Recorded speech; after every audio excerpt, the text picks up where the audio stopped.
Praise the lord. దేవుని నామానికి మహిమ కలుగును గాక.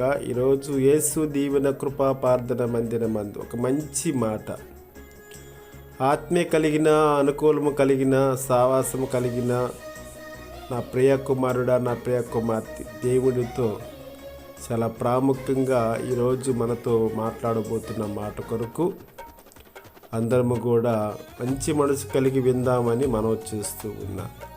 ద్వితీయోపదేశకాండం 31వ అధ్యాయము 8వ వచనములు అంటాడు, నీ ముందర నడుచువాడు యెహోవే, ఆయన నీకు తోడుగా ఉన్నాడని తన వాక్యము సెలవిస్తుంది.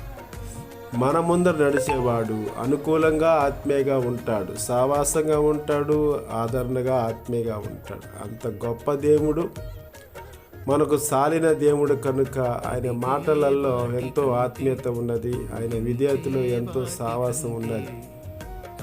దేవుని యందు ఒక మంచి మనసు కలిగి మీరు అనుకూలంగా దేవుని యందు విశ్వాసంగా ఉంటే అది ఎంతో గొప్ప అని దేవుని పేరిట మనం చూస్తూ, దేవుడి చిత్తమైతే కొద్ది మాటలు దేవుడు దీవించి బలపరచును కాక. ఆమేన్.